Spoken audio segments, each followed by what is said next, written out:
Good afternoon, everyone. So it's great for both me and Seth to be back as a long haul to Austin again.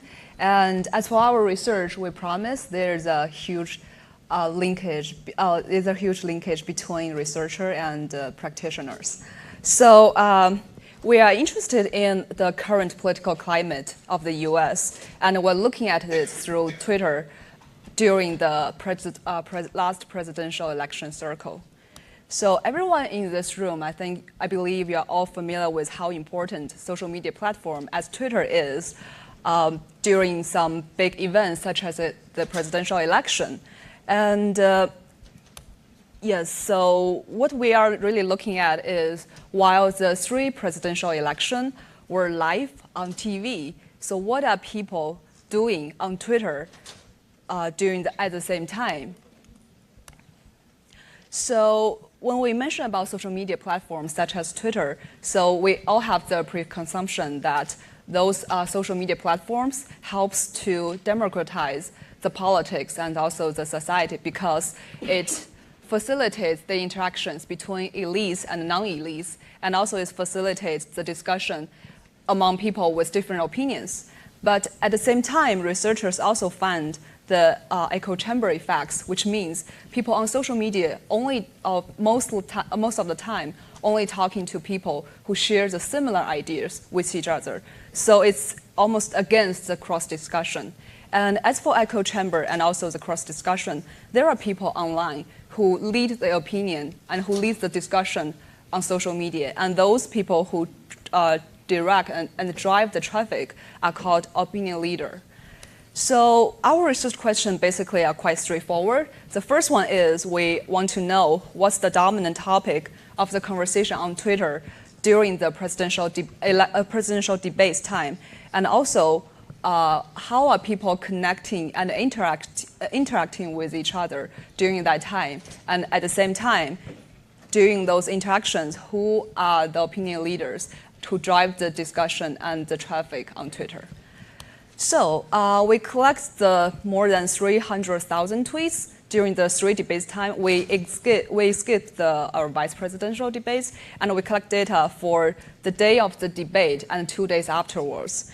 And we use the network analysis to present the connection and interaction among people on Twitter. And also given the large volume of the tweets data, we use topic modeling, which is the automatic textual analysis, to develop an algorithm and let the computer help us to discover the background word in all the 3 debates. So here is our result from the topic modeling. So basically, we found 5 topics emerged from the conversation in all the 3 debates. We number them 0 to 4.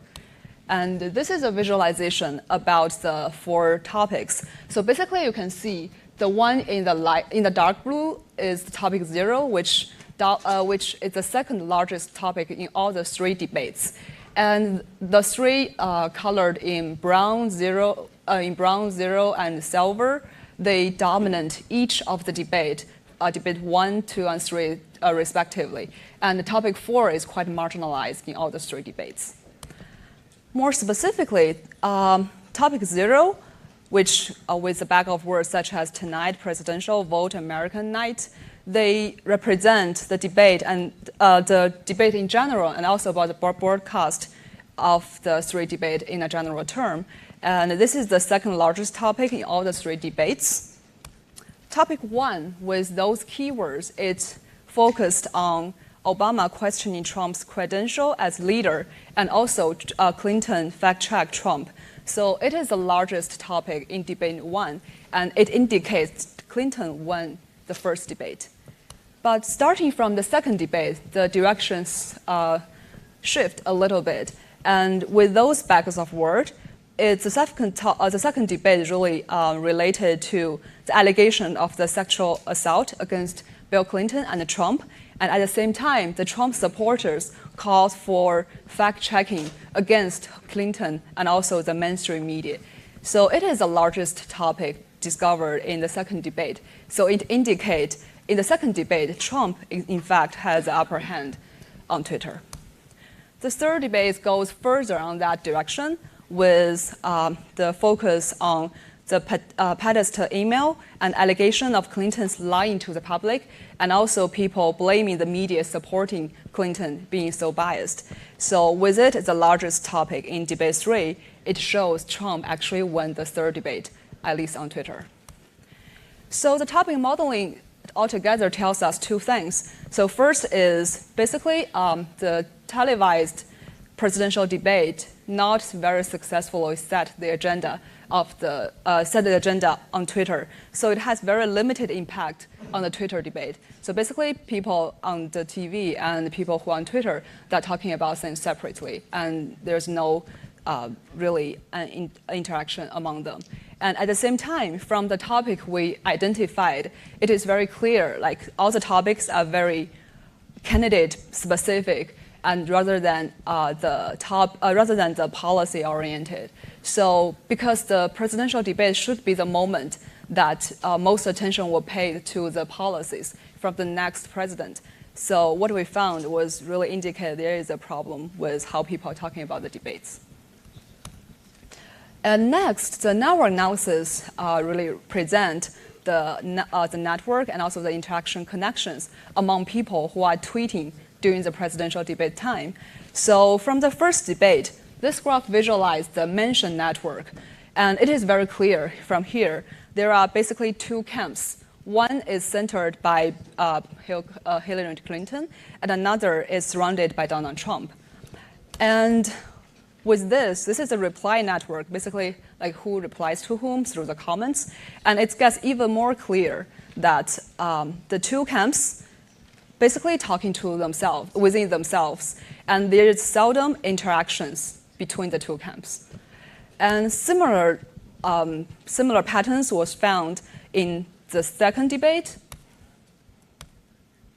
as well as the third debate. And we have a deeper look into the opinion leaders on Twitter. So basically, those people who are centered at those debates when people are discussing about the presidential debates, and those who with the highest amount of number of mention. So from the result, we found three things. First, most of the opinion leaders are individual accounts rather than the organizational accounts. And also among those individual accounts, the internet personalities, especially the video bloggers and YouTube personalities, they had a lot of influence in all the three debates. This is really like many researchers, many like panelists has talked about during these 2 days that how important video are in these days. So our result also show the same pattern that video bloggers are really important, has a real influence on social media these days. And the third thing we want everyone to pay attention to is activists, especially the conservative grassroots activists. They draw a substantial attention on Twitter during the debate time. So as I mentioned before, opinion leader used to be those who are who are generally elites, such as the journalists, news organizations, and also politicians. But at least from Twitter during those specific debates time, we found out that grassroots activists and the conservative grassroots activists, they play a big role in leading the conversation. So two thoughts before we close up. First, we identified two clusters which are quite distinct, marked in all the three debates. And at the same time, Trump and Clinton and their supporters hardly interact with each other. And instead, they almost form two mutually exclusive echo chambers with only a few bridges in between.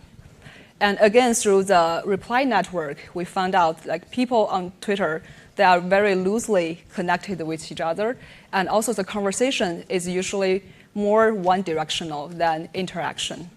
So although our data only from the three presidential debate time, and it's limited for more generalized conclusions, but we believe it indicates the current political social life in the US today. Like the political climate is getting more divided, and